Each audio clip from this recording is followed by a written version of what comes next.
मैं आपको बताता हूं कि न्यूज़ क्या है सीटी क्वालीफाई पर। सीटी क्वालीफाई पर देखो, मैं ये तो नहीं कहूँगा भाई सीटी क्वालीफाई होगा, अगर हो जाता है तो बेस्ट है, सभी को एग्जाम देने का मौका मिलेगा। दूसरी बात, अभी तक यही न्यूज़ है। हेलो साथियों, नमस्कार स्टूडेंट्स, कैसे हैं आप सभी? उम्मीद है सभी अच्छे होंगे, स्वस्थ होंगे। साथियों, ये वीडियो उन स्टूडेंट्स के लिए है जो अपने सीटी के जो प्री में जो ग्रुप सी का सीटी हुआ था हरियाणा का, उसमें ठीक ठाक नंबर लाकर भी अभी अपनी तैयारी उन्होंने छोड़ दी है। कारण क्या है? कारण ये दो हैं। एक तो सीटी क्वालिफाई ये होगा या नहीं होगा, अगर चेंजमेंट होता है भाई 4 गुना से कितना गुना करते हैं तो फिर उसके माध्यम से हम एग्जाम दे पाएंगे या नहीं। ये दो कारण हैं जिनमें आप फंसकर अपनी तैयारी को अपनी कम कर दिया है, या फिर मैं कहूँ आपने छोड़ दिया है।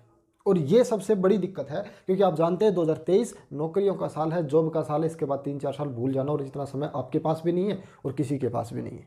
ठीक है, तो मैं इसके बारे में आपको अच्छी ही न्यूज़ बताने वाला हूँ। और कितने नंबर वाला बच्चा, मैं कह सकता हूँ अगर इतने गुणा करते हैं और इतने गुणा के चांस हैं अभी फ़िलहाल में, तो आप इतने वाले अपनी तैयारी स्टार्ट रखें, मैं आपको इस वीडियो में बताऊँगा।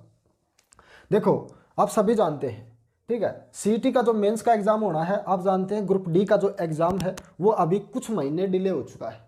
हालांकि वो मार्च में होना था जैसा कि बताया जा रहा था, परंतु अभी वो डिले हो चुका है, क्योंकि हवाला यही दिया जा रहा है कि आपका सीटी का जो ग्रुप सी का है वो वैकेंसी पहले भरी जाएंगी। अब पहले भरी जाएंगी तो जल्दी से जल्दी होगा। और दूसरी बात, ग्रुप डी का जो एग्ज़ाम है वो मैं आपको बता दूं कि सितंबर या फिर अक्टूबर में आपका एग्ज़ाम 100% होगा, क्योंकि इसी साल ये भर्ती पूरी करेंगे, उसके बाद फिर आचार संहिता लग जाएगी। ठीक, अब बात करते हैं सीटी क्वालिफाई न्यूज़ के बारे में, और क्या आपके एग्ज़ाम दे पाएंगे या नहीं अगर इतना गुणा होता है तो। देखो 70% या फिर जो भी अभी डिसाइड नहीं हुआ है, तो इतना बताया जा रहा है कि 70% जो मेंस में आप पेपर दोगे वो क्या होगा, वो पोस्ट रिलेटेड होगा। बाकी जिनमें भीड़ है, क्लर्क वगैरह है, कर्नल पटवारी वगैरह है, और जिनमें भीड़ है हरियाणा पुलिस वगैरह, उनमें एसएससी का पैटर्न अपनाया जाएगा, जैसा कि चेयरमैन ने बताया था। अब इस 70% का तो हम कुछ कर नहीं सकते, ठीक है, मोटा मोटा पढ़ सकते हैं। 70% में से तो बच्चा कितना है? 30%। इस 30% को जब तक आपका सीटी ग्रुप सी का नहीं होता है मेंस का, आपको इसको पढ़ना ही पड़ेगा, और कोई तरीका नहीं है हमारे पास। अगर आपने इस पे पकड़ कर ली तो मैं कह सकता हूँ आपकी जॉब सीटी मेंस में जो आपका एग्जाम होगा उसके माध्यम से आपकी लग जाएगी 100%। क्योंकि देखो ये तो सबके लिए बराबर है फिलहाल तो, ना तो जब तक कोई वैकेंसी आती है, नोटिफिकेशन आता है, जब तक आपका कोई सिलेबस फिक्स नहीं होता है इस 70% में। ठीक है, ये फिक्स है। क्यों? इसमें आपकी जीएस पूछी जानी है, रीजनिंग पूछी जानी है, मैथ पूछी जानी है, तो आप वो उसको साथ साथ पढ़ते रहें। आप अभी इसको टाइम मत दें। आप बहुत सारे टीचर बैच अपना अपना बेच रहे हैं, उससे मैं कहता हूँ अगर उन्होंने कल ने जो वो पढ़ा रहे हैं वो सिलेबस नहीं दिया तो आपको भी दिक्कत होगी। जो अभी आप समय गवा रहे हैं वो दिक्कत होगी, तो अभी 30% पे ध्यान दें। ठीक है, तो इसलिए अब मैं आपको बताता हूँ कि न्यूज़ क्या है सीटी क्वालिफाई पर। सीटी क्वालिफाई पर देखो, मैं ये तो नहीं कहूँगा भाई सीटी क्वालिफाई होगा, अगर हो जाता है तो बेस्ट है, सभी को एग्जाम देने का मौका मिलेगा। दूसरी बात, अभी तक यही न्यूज़ है कि जहाँ तक चांस हैं, मेरे भाई एक टीचर हैं उनसे मैं पूछता रहता हूँ, वो बताते रहते हैं कि ऐसा ऐसा हो सकता है, अभी तक आज तक के कि ये जो आपका जो ये है, या तो ये 8 गुना या 10 गुना, ये 12 गुना होने के 100% चांस है। और अगर ऐसा हुआ तो फिर कितने नंबर वाले एग्जाम दे पाएंगे?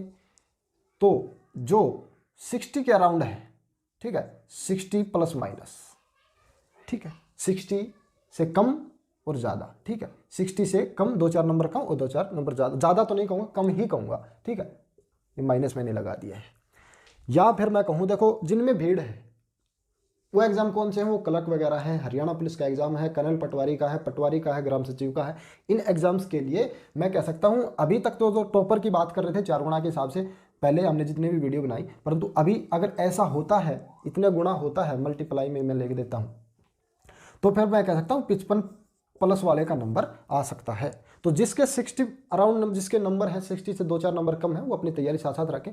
अब बात आती है कि भाई तैयारी रखें, फिर तैयारी अगर तैयारी रखी और फिर नहीं हुआ ऐसा, तो एग्ज़ाम नहीं दे पाएंगे, तो फिर हमारा तैयारी खराब जाएगी। नहीं, तैयारी खराब नहीं जाने वाली है। मैं अभी भी कहता हूँ आप इन पे फोकस कीजिएगा, अभी इस पे फोकस मत कीजिएगा। हालांकि मानता हूँ ये सिलेबस 30% बहुत कम है, 70% की बजाय ये ज़्यादा है, परंतु अभी हमारे पास और कोई चारा नहीं है, हमें इसकी तैयारी करनी ही पड़ेगी। ठीक है, क्योंकि एसएससी के सीएचएसएल का एग्ज़ाम आने वाला है, एमटीएस का एग्ज़ाम है, आईबी का भी फॉर्म बंद हुए हैं, उसका एग्ज़ाम होगा, सीआरपीएफ का एग्ज़ाम है, और भी बहुत सारे एग्ज़ाम है, दिल्ली पुलिस का नोटिफिकेशन आने वाला है, पता नहीं कितने एग्ज़ाम है। तो अगर आपने ये सिलेबस अच्छे से कवर कर लिया तो जितने भी मैंने अभी मौखिक रूप से जो भी एग्ज़ाम्स के बारे में बोला है वो आप कवर कर पाएंगे, वो आप एग्ज़ाम निकाल सकते हैं। आप ये मत सोचो कि हमें हरियाणा की ही एग्ज़ाम देना है, हरियाणा की ही जॉब लेनी है। हरियाणा की जॉब लेना वो एडिशनल चीज़ें हैं, उसमें आपको अलग से कुछ नहीं पढ़ना होता, हरियाणा जीके पढ़नी होती है। ठीक है, हिंदी भी बहुत सारे एग्ज़ाम में आती है। ठीक है, सीआरपीएफ का एग्ज़ाम दोगे उसमें हिंदी है। तो आपको हरियाणा जीके के लिए मैं कहता हूँ, मैं आपको बुक भी बताऊँगा कि कौन सी बेस्ट है, वो नेक्स्ट वीडियो में आपको बताऊँगा। जो भी ग्रुप डी की तैयारी करना चाहते हैं तो इस पर आपको फोकस करना है। और रही बात टेक्निकल पोस्ट की, देखो टेक्निकल पोस्ट जितनी भी आती हैं उनके लिए मैं कहता हूँ 4 गुना में नंबर सबका आ जाएगा। जितना भी टेक्निकल पोस्ट है, एएलएम की होती है, फार्मासिस्ट की होती है, और भी बहुत सारी होती हैं, उनमें लगभग वो एग्जाम दे पाएंगे 4 गुना में भी। तो उनके लिए तो कोई दिक्कत नहीं है। दिक्कत ये भीड़ वाला जितने भी एग्जाम है, 3-4 एग्जाम, उनमें ही दिक्कत है। ठीक है, आपने सभी ने पढ़ाई छोड़ दी है तो पढ़ाई अपनी कंटिन्यू रखें, सेट के आसपास जितने भी हैं उनके। ठीक है, और सेंटर लेवल जितने भी एग्ज़ाम हैं उन पे अभी आपको ध्यान देना है। उन्हीं को ध्यान में रखते हुए आपको इस 30% को कवर करते हुए आपको पढ़ाई करनी पड़ेगी। मानता हूँ डी भी दूर है, ग्रुप डी का एग्ज़ाम दूर है, 2-3 महीने डिले हो गया है, तो वो भी 2-3 महीने तो नहीं, ज़्यादा डिले हो गया है, तो उसको भी एक मौका मानकर अपनी तैयारी करते रहें।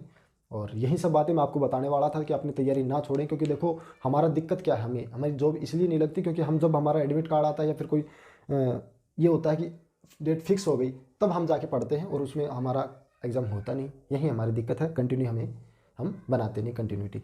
तो ये सब बातें थी, मिलते हैं नेक्स्ट वीडियो में, तब तक के लिए सभी का धन्यवाद। और जो भी चैनल पर नए हैं चैनल को जरूर सब्सक्राइब करें।